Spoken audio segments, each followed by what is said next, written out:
माँ का मायका। दिव्या की शादी राघव के साथ हुई थी। दिव्या और राघव एक दूसरे के साथ बहुत खुशी खुशी रहा करते थे।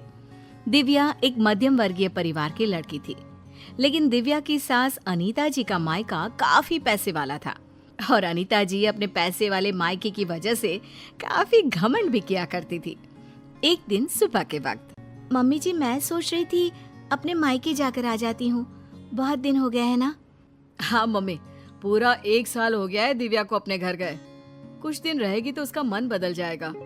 हाँ हाँ, क्यों नहीं बेटा, आराम से अपने मायके जाकर आओ। अरे भाई, लड़कियों को अपने मायके जाना भी चाहिए, वो भी तो तुम्हारा घर है, जरूर जाओ बेटा। ठीक है दिव्या, मैं 2 दिन बाद की टिकट करवा लेता हूँ, तुम्हें छोड़कर आ जाऊंगा। अरे तुम्हें जाने की क्या जरूरत है बेटा, बहू खुद भी तो जा सकती है ना, ट्रेन में बैठकर ही तो जाना है। लेकिन मम्मी अच्छा थोड़ी ना लगेगा, इतने दिनों बाद दिव्या अपने घर जाएगी, वो भी अकेले। अरे ठीक है ना बेटा, तुम क्यों अपनी छुट्टी खराब कर रहे हो बिना बात के। इन छुट्टियों को कभी इमरजेंसी के लिए बचा कर रखो, काम आएंगी। और बहू का क्या है, 2 दिन मायके जाकर वापस आ जाएगी। कोई बात नहीं राघव, मम्मी जी ठीक कह रही हैं, बेकार में ही मुझे लाने छोड़ने में आपकी छुट्टियां खराब हो जाएंगी। वैसे बहू, तुम्हारा भाई भी तो तुम्हें लेने आ सकता है। शादी के बाद तो बेटियों को लेने अक्सर उनके भाई ही आते हैं। तुम्हारी मम्मी ने नहीं बताया तुम्हें? कोई बात नहीं मम्मी जी, अभी आप ही ने तो कहा ना कि मैं अकेले जा सकती हूँ, तो मैं अकेले चली जाऊंगी। अरे बहू, कहीं ऐसा तो नहीं ना कि किराए के पैसों की वजह से तुम्हारा भाई तुम्हें लेने नहीं आ रहा। तुम्हारे मायके वाले सोच रहे होंगे कि बिना बात का खर्चा जो हो जाएगा उनका। मम्मी, आप दिव्या से ऐसे क्यों कह रही हैं? अरे तो इसमें गलत क्या कह रही हूँ भाई, पैसों की चिंता सबको होती है। नहीं नहीं मम्मी, ऐसी कोई बात नहीं है। मेरे घर वाले मेरे किराए के पैसे तो कम से कम खर्च कर ही सकते हैं। 2 दिन के बाद दिव्या अकेले ही अपने मायके चली जाती है। उसके मायके जाने के बाद, राघव बेटा, तुम्हारी शादी ना हमने गलत घर में कर दी। अब क्या हुआ माँ? दिव्या से कोई शिकायत है क्या आपको? आपने मुझे उसके घर भी नहीं जाने दिया। अरे क्या करेगा वहां जाकर, जब भी जाता है ढंग के तोहफे तक नहीं देते वो लोग। वो तो ये भी नहीं जानते कि दामाद की खातिरदारी कैसे करनी चाहिए। मम्मी, आजकल के जमाने में कौन इन सब बातों के बारे में सोचता है?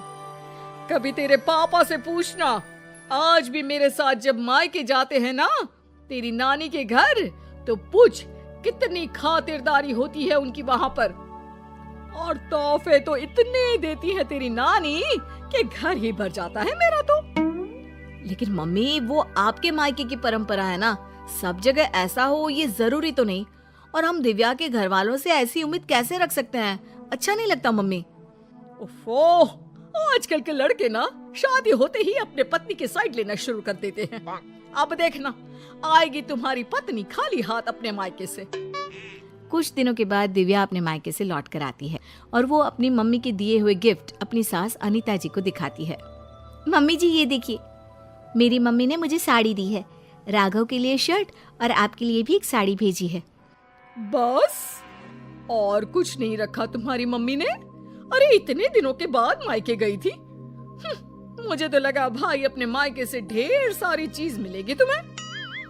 ऐसी बात नहीं है मम्मी जी, वो लोग तो मुझे बहुत सारी चीजें देने की कोशिश कर रहे थे, लेकिन मुझे ये सब अच्छा नहीं लगता। हाँ मम्मी, मैंने ही दिव्या से मना किया था, बिना बात के किसी से चीज लेना अच्छी बात नहीं है। तुम्हारी नानी होती ना बेटा तो मुझे कभी इस तरह नहीं आने देती। मेरे मायके की तो बात पूछो ही मत, जब भी जाती हूँ इतने सारे गिफ्ट मिलते हैं, क्या बताऊं। बस मुझे तो कभी कुछ खरीदने की नौबत ही नहीं आई।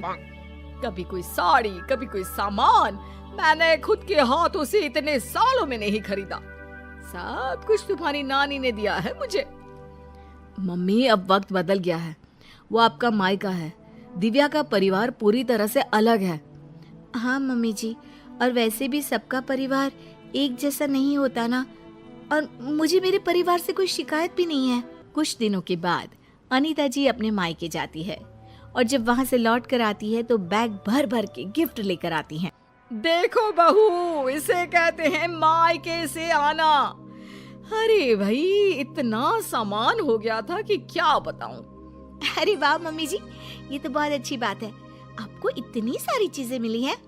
वही तो, और एक तुम्हारे मायके वाले हैं, ठीक से मिठाई भी नहीं भेज सकते बेटी के ससुराल वालों के लिए। मम्मी जी, आप ऐसा क्यों कह रही हैं? देखो तो सही बहू, मेरी माँ ने पूरे 5 डब्बे रखे मिठाई के। इसे कहते हैं बेटी को विदा करना। तुम्हारी तरह नहीं खाली हाथ भिजवा दिया।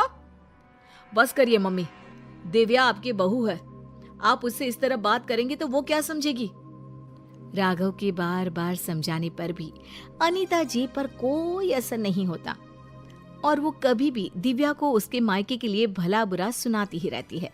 एक बार अनीता जी की तबीयत बहुत खराब हो जाती है। मम्मी जी देखिए, आपको बिस्तर से उठने की कोई जरूरत नहीं है, आप आराम कीजिए, आपको जो भी चाहिएगा मैं लाकर दे दूंगी। हाँ हाँ ठीक है, देखो तुमसे जो हो रहा है वो कर दो। बाकी मैंने अपने भाई को फोन कर दिया है, मेरे भाई और भाभी आ जाएंगे मेरे मायके से मेरा ख्याल रखने के लिए। मम्मी आप ऐसा मत कहिए ना, दिव्या आपकी बहू है, वही ख्याल रखेगी आपका। मामा और मामी कितने दिन आपका ख्याल रख लेंगे।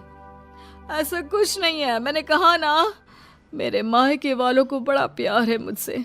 एक फोन करूंगी और दौड़े चले आएंगे।